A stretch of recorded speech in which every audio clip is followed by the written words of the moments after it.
Dans cette vidéo, je vous propose de découvrir la mise à jour d'une machine virtuelle sur un MacBook M1 ou M2.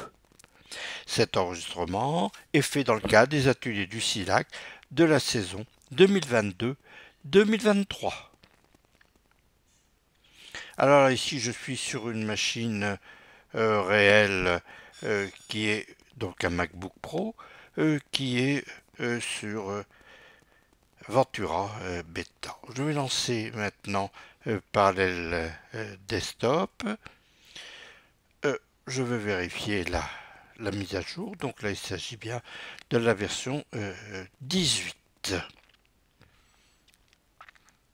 Maintenant, je vais lancer une machine virtuelle existante, une machine qui a déjà été créée précédemment et qui est sur macOS 12, donc Monterey.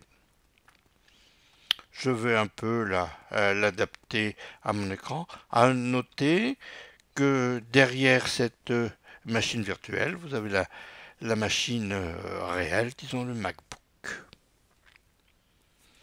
Donc voilà, la machine virtuelle est sous macOS 12.3. Alors maintenant, je vais passer en plein écran. Donc maintenant, on ne voit plus la machine réelle, on voit que la machine virtuelle. Je vais aller dans les préférences système, je vais aller vérifier s'il y a des mises à jour.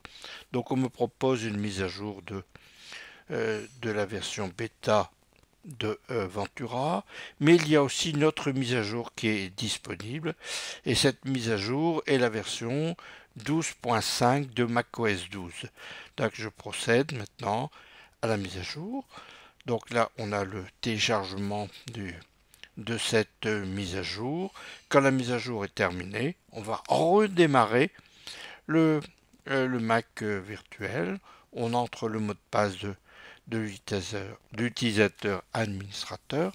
Et voici, disons que la machine va se lancer et effectuer donc la mise à jour. Donc là, il reste 12 minutes.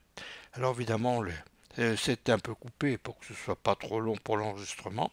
Voilà, la mise à jour est terminée. Je relance ma machine virtuelle. Donc là, je ne vais pas activer Siri maintenant.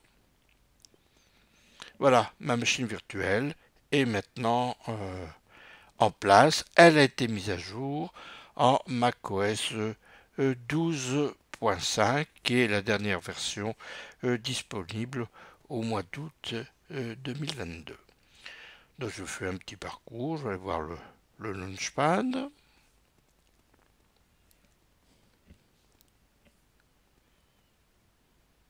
Je vais aller voir mon disque dur. Donc là c'est un disque dur dont la taille est limitée à 68 Go. Maintenant je vais éteindre ma machine virtuelle. Voilà, je vois mes différentes machines virtuelles qui sont exécutées. Et maintenant c'est terminé.